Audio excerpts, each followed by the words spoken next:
Bonjour à tous et à toutes, bienvenue sur Free Matin, très heureuse de vous retrouver pour ce numéro d'émission Kaldera Chirou. Vous nous présenterez la une des journaux. Bonjour Nadège Divan, bonjour chers amis internautes. Entre autres sujets qui font l'actualité ce matin, nous avons la riposte gouvernementale face aux assassinats récurrents et autres actes délictueux. Nous avons le Festival international du théâtre du Bénin. Cette 14e édition aura lieu les 16 et 24 novembre prochains. Nous avons l'enrôlement au RAVIP du président Sébastien Germain à Javon. Nous avons les grèves dans le secteur de l'éducation et nous avons les réactions face pour déjà de la crise sociale de Thévois Albert et de Nicéphore Dieudonné Soglo. Le condensé de l'actualité d'ici et d'ailleurs avec Carles Kitomé dans un instant. En sport, Lagos Adjak Benon parlera entre autres de l'équipe nationale des moins de 20 ans qui poursuit sa préparation. Vous aurez donc tous les détails avec Valère Rondinou et ses protégés donc qui jouent le 5e match amical cet après-midi même au stade René Pleven de Cotonou. Alors nous parlerons également de trucs et astuces avec Aude Guézodien. Vous aurez également droit à l'horoscope du jour. Bienvenue, bonjour, voici la une des journaux. Bonjour à nouveau chers amis internautes, la nation affiche ce matin en manchette, riposte aux assassinats récurrents et autres actes délictueux, traque aux cybercriminels et faux féticheurs, toujours avec le quotidien national d'information. Festival international du théâtre du Bénin, la 14e édition aura bel et bien lieu du 16 au 24 novembre prochain. Le matin, Amos Elegbe sur la gestion de la dette intérieure de l'État, le vieux s'est encore planté. Constate le matin. Nous passons au quotidien le challenge. Refinancement de la dette intérieure du Bénin, une opération régulière d'un gouvernement responsable. Les chiens aboient, mais la caravane passe. Relève le canard. Matin libre sous Patrice Talon. Le Bénin déjà un état voyou, c'est une interrogation du confrère. Le face-à-face de Talon Zissou et la réalité d'aujourd'hui est à découvrir à la page 2 de l'apparition du jour de Matin libre. Bilan de 2 ans de gouvernance de la rupture. Le PCB crie au pajure. Libération, rachat de la dette intérieure du Bénin. Talon ne fait que solder la lourde ardoise du régime apocalyptique de Yahi et Ndeko. Les élucubrations de Amos Elegbe ne meuvent personne, constate le confrère. La certification ISO maintenue, management environnemental au port autonome de Cotonou.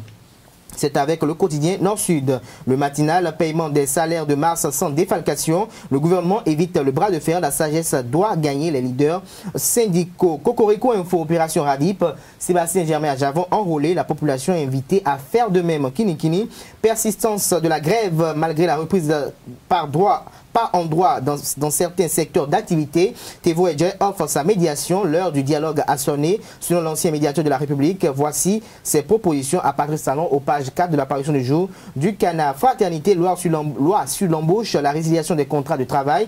Théodore Hulot veille au grain pour les 7 sages de la Cour constitutionnelle. Talon n'a pas violé la Constitution. Le secrétaire général de la COSI Bénin, Noël Chadaré, débouté. L'événement précis face à la grave et périleuse crise sociale, Soglo et Albert Thévois appelle Patrice Talon à un dialogue responsable avec les acteurs. Cybercriminalité et crimes rituels et crapuleux. Le gouvernement engage une riposte sévère, titre l'événement précis. Le Béninois libéré, suspension du maire Kazmi Sossou. À Moussou, un danger pour la jeunesse. Jack Pata, campagne de salubrité à la Sobemap. Le DG Bernard Moussou et son personnel pour un cadre de travail assaini. Le meilleur pour finir.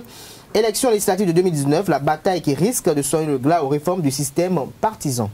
Dans le débat, dans un instant, nous parlerons des crimes rituels. Les autorités à divers niveaux prennent leurs responsabilités. Nous aurons l'occasion d'en parler dans un instant. Le bulletin matinal d'information, nous recevons Carles Kitomé. Chers amis internautes, bonjour. Bienvenue à ce bulletin d'information. Le ministère de la Justice a servi de cadre ce mardi 27 mars à une rencontre entre les ministres béninois en charge de la sécurité, de la justice, de la défense et de la décentralisation et toutes les structures en charge de l'ordre public et les dignitaires du culte vaudou et les têtes couronnées au sujet de la recrudescence des crimes crapuleux déguisés en crimes rituels. Cette rencontre de haut niveau a pour objectif d'intensifier la collaboration entre les autorités et les garants de nos cultes traditionnels dans le but de traquer les auteurs de ces actes attentatoires à la vie. Retour sur l'ouverture de cette séance. De toutes les façons, le système d'alerte est renforcé.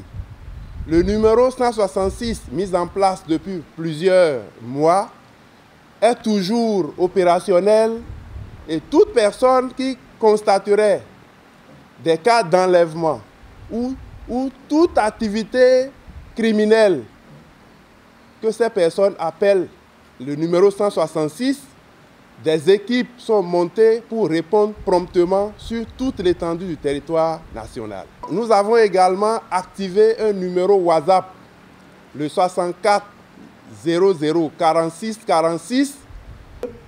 Nous nous employons déjà aux côtés de la police républicaine à faire en sorte que ceux qui se seraient rendus complices ou acteurs de ce genre de crimes soient véritablement appréhendés. Et je voudrais dire que la collaboration entre autorités administratives et nos têtes couronnées est telle que nous sommes embarqués ensemble dans ce qui se passe aujourd'hui au niveau de nos départements. Cette introduction du directeur de la police républicaine et du préfet du littoral a planté le décor ce 27 mars de la rencontre entre autorités à divers niveaux, des chefs de culte et têtes couronnées au ministère de la Justice.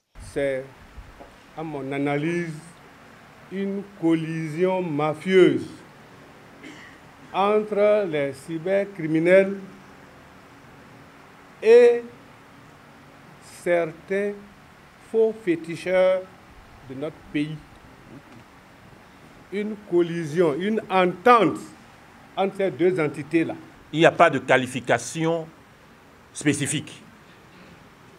Ce sont des atteintes à la vie si elles sont avérées.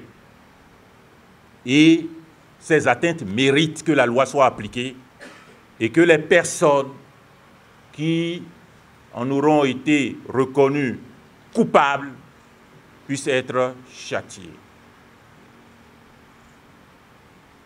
La République est République parce qu'il y a des lois et parce qu'il y a l'État.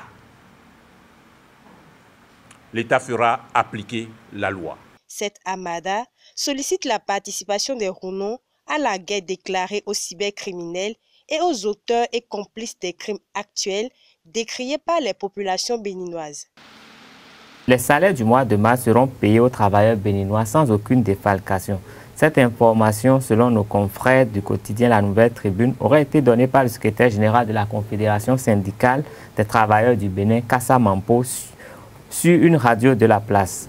Ce ne sont pas les défalcations qui nous ont mis en grève, a-t-il déclaré, avant d'ajouter, dans tous les cas, tant que les salaires défalqués ne seront pas restitués, il n'est pas question d'aller s'asseoir pour discuter de quoi que ce soit. Cette base est claire, a-t-il déclaré pour clôturer. Le chef de l'État, le président Patrice Talon, reçoit en audience les représentants des sociétés grossistes répartiteurs des médicaments le vendredi 30 mars 2018. L'invitation du président de la République a été notifiée à Promo Pharma, Cameux, Ubifa, Ubipharma Bénin, Capom et Medifam Bénin par courrier du secrétaire général du ministère de la Santé en date du 21 mars 2018. Les discussions seront, selon certaines indiscrétions, autour du circuit d'approvisionnement des médicaments. Cette invitation arrive 2 semaines après le verdict prononcé par le tribunal de Cotonou dans l'affaire dite des faux médicaments. Au Mali, 4 travailleurs humanitaires ont été kidnappés jeudi dans le centre. Une information publiée le 28 mars dans un tweet. La patronne du Bureau de coordination des affaires humanitaires de l'ONU au Mali, OCHA, a exprimé son indignation face à cette kidnapping. Les 4 humanitaires appartiennent à une ONG malienne. Un kidnapping qui n'est pas isolé. En effet, le nord du Mali est une région instable dont le contrôle échappe encore largement aux forces de sécurité maliennes et étrangères. Des forces qui participent à l'intervention militaire internationale toujours en cours dans le pays contre les groupes djihadistes. Le magistrat sénégalais Ibrahima Abidou Dem démissionne de la magistrature et dénonce une justice fragilisée dans une lettre adressée à ses compatriotes. Ce magistrat avait déjà démissionné du Conseil supérieur de la magistrature en 2017 pour les mêmes raisons. C'est non seulement un management du président de la République et son obligation constitutionnelle de garantir l'indépendance de cette institution, mais c'est avant tout la responsabilité d'une importante partie de la hiérarchie judiciaire qui a distillé dans le corps une culture de soumission qui a progressivement remplacé la longue culture d'honneur, de dignité et d'indépendance, a-t-il déclaré. Ce sera tout pour ce bulletin d'information. Merci de rester fidèle à Réservé TV. Merci à vous, Carles Kitome. C'était donc le condensé de l'actualité d'ici et d'ailleurs sur Free Matin. À suivre donc la grande édition pour avoir un grand développement évidemment de l'actualité nationale donc sur Zawi TV. C'est à partir de 19h à suivre absolument. Grand moment donc de télévision à partir de 19h sur Zawi TV. Nous allons passer au débat sur Free Matin. Bienvenue au débat, Kader Achirou. Vous êtes là et nous parlons justement du gouvernement qui prend les taureaux par les cornes par rapport à cette affaire de crime qu'on qualifie de rituel. J'ai vu un ministre qui a dit hier que ce n'est pas des crimes rituels en réalité. Alors, Carles Kitome, vous étiez sur les lieux hier. Oui, tout à fait. Il n'y a pas que le ministre qui l'a dit, aussi bien le responsable de la police républicaine que le préfet du littoral au nom de tous les préfets, que le ministre de la Justice, avant le ministre de l'Intérieur et même le représentant du ministre de la Défense ont été unanimes sur le fait que les crimes qui sont orchestrés actuellement et observés dans la société béninoise n'ont rien de rituel, dans la mesure où nous sommes tous de la culture béninoise et nous savons à peu près ce qui se fait au niveau de nos traditions, de nos cultes. Et ce genre de pratique, tout le monde a été unanime, c'est juste des crimes crapuleux, mais il y a une connivence aujourd'hui entre ces criminels et des dignitaires de ces cultes qui facilite, qui permet de créer cet amalgame et fait croire qu'il s'agit des crimes rituels. Donc je crois que l'autorité a pris la mesure de ce qui se fait et l'autorité a décidé quand même de réprimer ces pratiques-là avec rigueur. Et c'est la raison pour laquelle il y a eu deux ministres, et trois ministres et un représentant, deux ministres et deux représentants d'autres ministres, et il y avait tous les procureurs de la République, le procureur général, qui étaient face aux dignitaires du culte vaudou pour leur dire, aujourd'hui, c'est comme si c'est sur votre dos qu'on met ces actes qui sont perpétrés, dans la mesure où il n'y a pas de vaudou sans les grands dignitaires de ces cultes-là. Donc, ils ont été mis face à leurs responsabilités. Il leur a été conseillé de dénicher dans leur rang ceux qui faciliteraient ces pratiques ou ceux qui seraient de connivence avec ces cybercriminels pour que ce genre de pratiques soit vraiment soit faite sur le territoire béninois.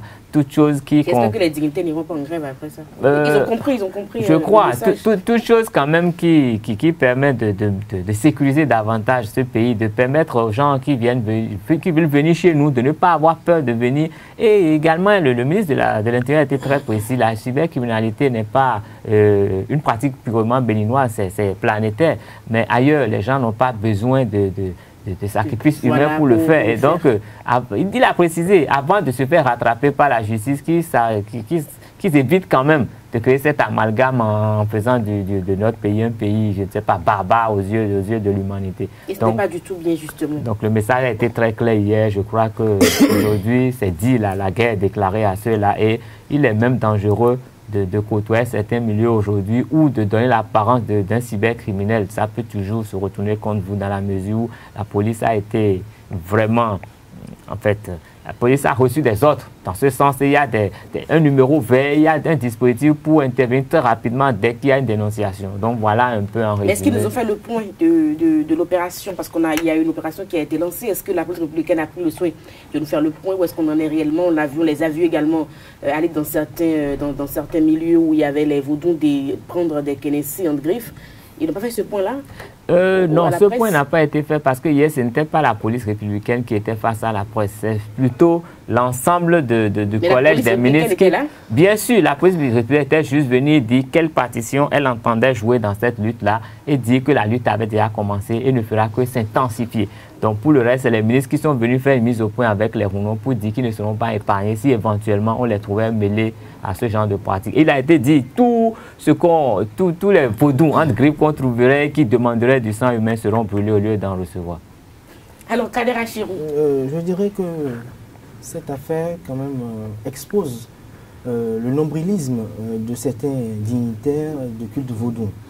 Parce que pour les prébendes d'ailleurs, ils acceptent léguer ce qu'ils ont chèrement acquis à l'issue de longs sacrifices à de jeunes qui sont en perte de repères. Je vais m'exprimer parce que la consternation est d'abord unanime au sein des esprits au Bénin de constater aujourd'hui que le vaudou n'a plus véritablement sa place de choix dans la cité. C'est-à-dire quoi? Vous allez aujourd'hui vous promener dans certains couvents où par le passé c'était détenu par des personnes dont les capacités physiques et morales ne vous amènent pas à douter de son psychisme qui peut quand même essayer d'entretenir le dit fétiche. Vous voyez des jeunes aujourd'hui frêles qui sont là avec quelques mots d'incantation mal prononcés, mal énoncés également, qui vous disent qu'aujourd'hui aussi sont vaudounos ou sont rounos.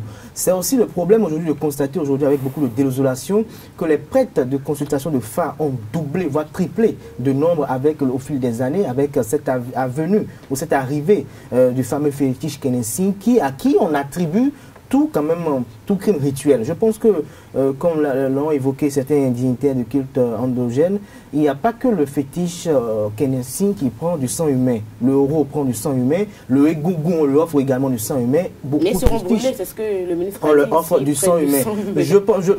J'aurais espéré hier, voir auprès du gouvernement hier aussi, l'ANTS, l'Agence nationale de la transfusion sanguine, qui a longtemps été prise comme cette structure qui approvisionnait par le passé. Mais ils n'ont pas été cités. Ils ont été cités par certains dignitaires de culte religieux endogènes. Ils ont été cités hier. Non. Je prends le cas de Kofi Azar qu'il a évoqué également sur Canal 3 en disant que... Je crois que c'était avant, mais il y a des dispositions qui ont été prises et puis je ne crois pas... C'est ça que je vais expliquer, que par le passé, ils ont dit que par le passé, ils allaient s'approvisionner au niveau de la banque de sang. Mais qu'est-ce qui se passe réellement au niveau de la banque de sang? Il faut quand même que la NTS puisse monter au créneau aussi pour expliquer. Parce que le sang n'est pas conservé que de façon sans quand même un mélangement avec un produit. Puisque le sang, quand vous le déposez automatiquement, là, il se coagule. Alors le sang, quand il est mis dans la poche de sang, il y a forcément des sels minéraux qui sont versés dessus pour que le sang puisse garder sa forme normale et quand même avoir une durée assez durable pour être utilisé après à des finalités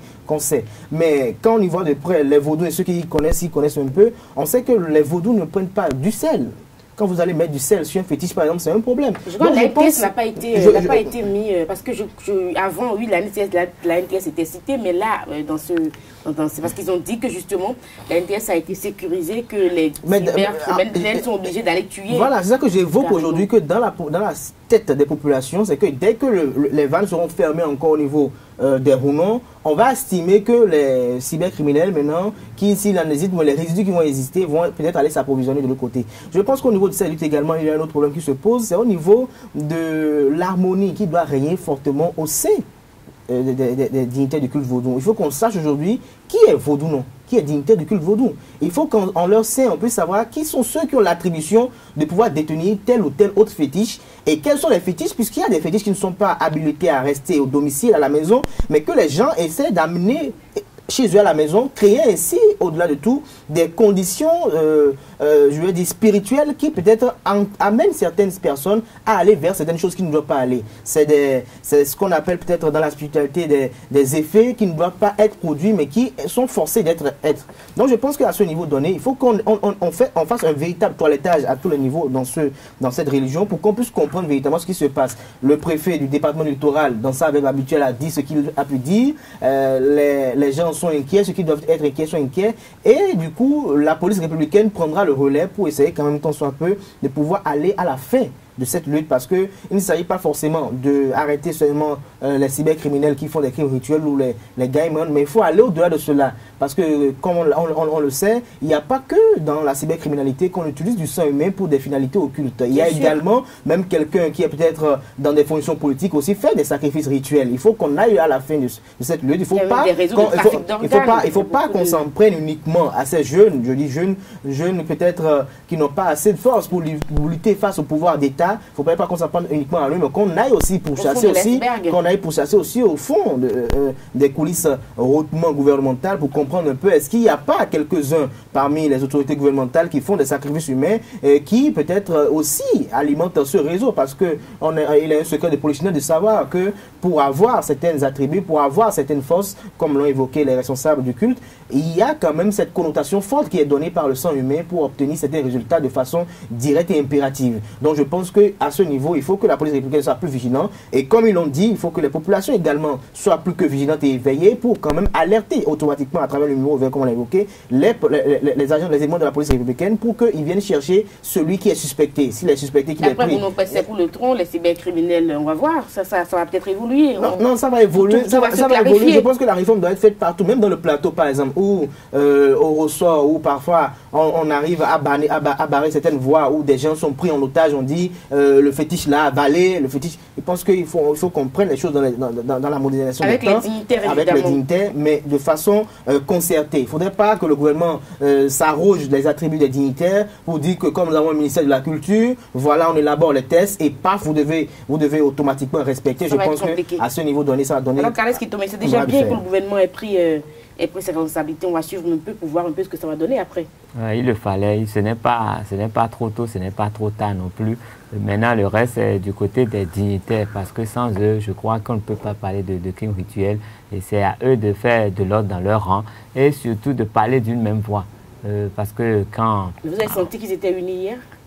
Pour ceux qui étaient là, bon, apparemment ils étaient unis. Mais vous savez, c'est un milieu quand même spirituel où les gens qui se sourient sont peut-être en train de se livrer à l'instant même une guerre que les yeux ordinaires ne perçoivent pas. Et puis quand on sait toutes les oppositions qu'il y a entre les responsables, les points responsables de ces cultes dans le pays, toutes les divisions qu'il y a autour de l'affaire du vaudou et tout, il y a quand même beaucoup de choses à revoir pour que ça aille mieux. Mais au-delà de tout ça, je pense qu'il y a une question d'information et d'éducation pour que chaque Béninois sache que pour réussir, il faut travailler. Pour réussir, il faut transpirer. Ce n'est pas en tuant son frère, en tuant autrui qu'on peut réussir, qu'on peut avoir de l'argent. Même quel que soit ce qu'on fait sur ce plan-là, il y a toujours un revers. Et le revers est plus grave, plus virulent que ce qu'on a eu à faire. Donc il ne sert à rien. C'est pratiquement un effet de mode, que ce soit au Gabon, je vois des images qui circulent, en Côte d'Ivoire, tout près, on a le cas de petits Bouba. Non, mais c'est à croire que bon, il y a une ambiance spirituelle pas très bonne en Afrique actuellement. Et il nous revient à tous d'en prendre conscience et de prendre les dispositions spirituel qu'il faut pour quand même éradiquer cela. Je lancerai un appel très fort aux chrétiens surtout. Nous sommes dans la semaine sainte. Autant invoquer l'Esprit Saint autant que cela peut se faire pour limiter ce genre de trucs, sinon pour les éliminer complètement. Merci à vous, Carles Kitome Kaderachiro. C'était le débat sur Frématin. Prochain plateau, les sports, trucs et astuces et puis horoscope du jour. Les sports, trucs et astuces, les sports, Larios Adjagbono, bonjour. Bonjour Nadège. Et puis Aude Guézodia, bonjour. Bonjour Nadège. Nous parlerons de quoi dans trucs et astuces? Un remède pour soulager les règles douloureuses. Ah, c'est très important, un remède pour soulager les règles douloureuses. Alors, Larios Adjagbono, nous parlons donc de l'association sportive de la Vallée Omnisport et UPONM, donc une décision d'organiser un match de barrage entre ces deux équipes-là, prise le lundi dernier par le comité exécutif de la FBF, est contestée par les responsables du club de l'Université Polytechnique Internationale du Bénin, ou bien Nguema Mbasogo. Oui, c'est à travers un point de presse animé hier, mardi 27 mars 2018, au siège de cet établissement privé que Valère Glélé, président d'honneur de UPI-ONM, a fustigé cette décision de la Fédération béninoise du football FBF. Face aux hommes des médias, le président Glélé a d'abord rapporté les faits. On l'écoute. En tant que passionné du ballon rond, œuvrant de notre mieux, sans prétention aucune, pour apporter notre modeste pierre à cet édifice sportif dans notre pays, nous nous inquiétons de la récente tournure de certains événements au sein de la Ligue 2 du Bénin. Voici les faits. Au thème de l'avant-dernière journée, Azo avait 8 points avec plus 2 de différence de but. UPI-ONM avait 8 points avec plus 1 de différence de but. À la dernière journée, Espoir de Savalou perdait sur sa pelouse 0 but contre 5 face à UPI-ONM. Tandis que Azo et Delta se séparaient sur un score nul et vierge. Soulignons que UPI-ONM et Azo ne s'étaient pas rencontrés dans les playoffs, puisqu'ils étaient dans la même poule. Cette victoire d'UPI-ONM classe le club devant Azo, vu que UPI-ONM a 11 points à ce moment et Azo, suite à son match nul, 9 points de plus. UPI-ONM a désormais plus 6 de différence de but et Azo toujours plus 2. Le 23 décembre 2017, la dernière journée s'est donc achevée par le nul entre Azo et Delta et la victoire du UPI-ONM sur Savalou. L'équipe de Koubert, vainqueur d'entente, est championne et UPONM, vainqueur d'espoir de Savalou, est vice-championne. Conformément aux tests en vigueur, Pobet et UPONM sont promus en Ligue 1. Au mois de janvier, la commission d'homologation informe les différents protagonistes que le match Azo-Delta, qui ne serait pas allé à son thème selon l'arbitre central, devra se rejouer le 10 janvier 2018. Or, le même arbitre a affirmé avoir arrêté la rencontre après le temps réglementaire. La preuve dans son rapport, que voici, dans son rapport confidentiel, où le joueur portant le dossard numéro 4 de Delta, Hippolyte, a reçu un carton jaune à la 90e minute. À la 90e minute. Dans son rapport, ce match n'aura finalement plus lieu. Alors vous venez de suivre donc un extrait des propos du président Glélé, le président Glélé qui se base donc sur une correspondance du président de la FBF, que je vous lis rapidement.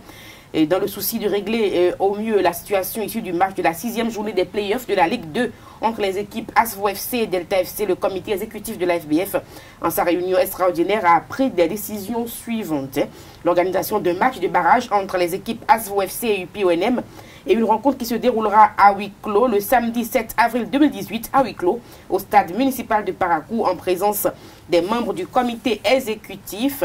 Il faut préciser que la rencontre sera officiée par un trio d'arbitres FIFA. Et il est entendu, bien entendu que la décision du comité exécutif participe de la sauvegarde de l'entente retrouvée dans la famille du foot béninois et de la nécessaire marche en avant amorcée. Voilà. Et il y a des interrogations par rapport à ce courrier. Y avait-il entre les équipes un conflit pour que l'on veuille jouer un match effectivement à huis clos? Plusieurs interrogations, Larios Adjagbenon. Et justement, le président Valère Glélé, au cours de son point de presse, clame son incompréhension face à cette décision. Il entend tout mettre en œuvre pour que le droit soit dit dans ce dossier. On l'écoute à nouveau. Le 26 mars, au cours d'une nouvelle réunion à laquelle nous participions, nous avions dû partir plus tôt après en avoir prévenu les membres pour d'autres occupations au Conseil économique et social. À cette réunion, il y avait des absents d'importance. Bruno Didavi, Magloire Oké, Oussou Saka, Tchabi Maman, le premier adjoint Parakou. Par ailleurs, je profite de l'occasion pour remercier Francis Bian qui a claqué la porte après quelques minutes du début de cette supercherie.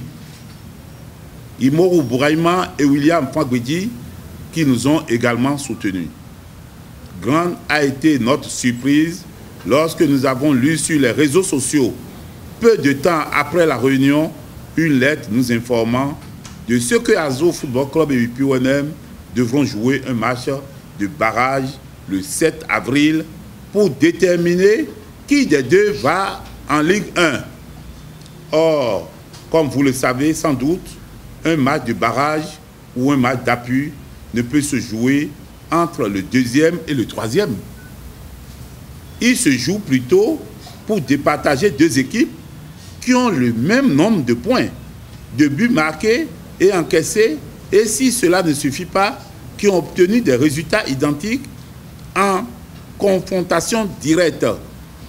Ce qui n'est nullement pas le cas ici, vu qu'à la suite de notre victoire sur Savalou Football Club et du nul d'Azvo Football Club face à Delta, nous sommes 2e et Azvo 3e. Y avait-il le conflit entre les équipes pour que l'on veuille jouer ce match à huis clos? Surtout que les deux équipes ne se sont pas croisées pendant les playoffs. Pourquoi l'absence de caméras et de supporters? À quelles normes répondent les délégations de 35 personnes par équipe? Et plus incompréhensible, le trio arbitral sera tiré au sort le jour du match à 14 h. Du jamais vu. Fort de tous ces constats et de ces nombreuses interrogations,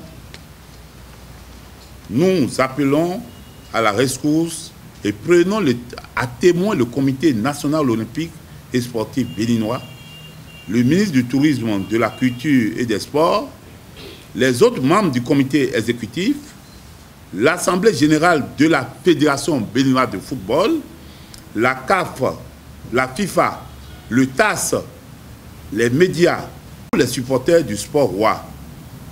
Parce que nous irons jusqu'au TAS. Finir l'injustice dans ce pays. Et il faut quelqu'un pour mettre fin à ça. Lagos Adjagbenon, dites-nous quel commentaire on peut faire de cette situation qui semble quand même ambiguë. Oui, la situation semble non seulement ambiguë, mais floue, très floue. Et la question que les amoureux de Curon se posent actuellement, c'est de savoir, allons-nous vers une autre crise dans la famille du football béninois? Aussi, la fin du mois de mars va-t-elle entrer davantage dans l'histoire du football au Bénin? Je vous rappelle, il y a 3 ans, le 27 mars 2015, le ministère des Sports, alors dirigé par Safiou Idrissou Afo, retirait l'agrément au comité exécutif de Augustin Awanvo Ebla, après son autorisation en Conseil des ministres. Cela a entraîné une crise de près de 3 ans. La calme n'est revenue qu'après l'intervention du président de la République, Patrice Talon, le 23 décembre 2016, avec la signature d'un protocole d'accord pour l'installation d'un comité exécutif consensuel à la tête de la Fédération béninoise de football. Chers membres de la famille du football béninois, vous êtes chacun à votre niveau préoccupé par le développement du sport roi sur la terre de Béanzin, de Bioguera, de Tofa et autres grandes figures de ce pays béni, le Bénin. Pensez donc à l'avenir des enfants, laissez-les assouvir leur passion. C'est mon cri de cœur. Sans commentaire, en sport toujours, l'équipe nationale des moins de 20 ans poursuit sa préparation. Valère Ondinou et ses protégés jouent leur 5e match amical. Ce sera cet après-midi même au stade René Pleven de Cotonou. Effectivement, loin de ces guerres entre acteurs du football béninois, Rodrigue Kossi, Youssouf Assogba et partenaires rencontrent Soleil FC en amical ce mercredi 28 mars 2018. Avec l'annulation de la double confrontation contre le Libéria, les écureuils juniors joueront certainement ce match plus décontracté qu'auparavant. De plus, le groupe de Valère Wandinou a enregistré les arrivées de Chabel Gomez et de Ibrahim Oguola, ainsi que de Joël Sogbo, footballeur béninois évoluant en Israël. Pour rappel, voici les résultats des matchs amicaux précédents joués. 3 matchs nuls obtenus, 2 matchs nuls de 0 but partout contre Aspac et Dragon FC de l'Ouémé, 1 match nul, 2 buts partout contre Esaü FC de Cotonou et une défaite contre la Jeunesse Athlétique de Cotonou sont les résultats issus de leurs précédents matchs amicaux. Merci à vous, Lagos Adjagbenon. C'était donc les sports sur Frématin. Vous restez avec moi. Nous allons recevoir ensemble Aude Guézodje pour parler du sujet purement féminin, mais avec un homme sur le plateau. Nous parlerons des règles douloureuses et vous avez une bonne remède pour nous ce matin. Bonjour. Bonjour Nadège, chers amis internautes, bonjour. Comme je l'annonçais tantôt, l'astuce de ce jour est un remède pour soulager les règles douloureuses. Et pour ça, il vous faut vous munir des feuilles de chou. Les feuilles de chou, vous pouvez les trouver dans les jardins, dans les supermarchés et un peu partout. Vous prenez le chou, vous enlevez les feuilles, vous les séchez et après vous les écrasez. Après l'écrasage des feuilles de chou, vous mettez 1 litre d'eau sur le feu que vous laissez bouillir pendant... Bon, ce qui est sur l'eau va bouillir. Donc vous laissez 1 litre d'eau sur le feu et que vous laissez bouillir. Après ça, vous y ajoutez 50 grammes de feuilles de chou déjà écrasées. Vous faites en sorte que ce mélange ne soit pas calciné. Le but, c'est d'avoir un mélange chaud, mais pas bouillant. Et pour cela, vous diminuez l'intensité du feu, c'est-à-dire vous laissez le mélange sous feu doux. Après, vous enlevez le mélange du feu et vous prenez un linge propre, de blanc de préférence, que vous mettez dans le mélange et vous trempez cela sur votre ventre. ou carrément, vous pouvez faire un massage circulaire autour de votre nombril avec, et je vous assure que quelques minutes après, vous n'aurez plus de règles douloureuses. Et je peux ajouter que ce n'est pas seulement les règles douloureuses que cela soulage, mais aussi toute douleur. Merci à vous, Guézodier. Donc, on sait désormais qu'est-ce qu'il faut faire lorsqu'on a une petite douleur, ça arrive, nous sommes tous des humains, qu'on se sent mal de temps en temps, peut-être du côté du ventre, ou qu'on ait des règles douloureuses.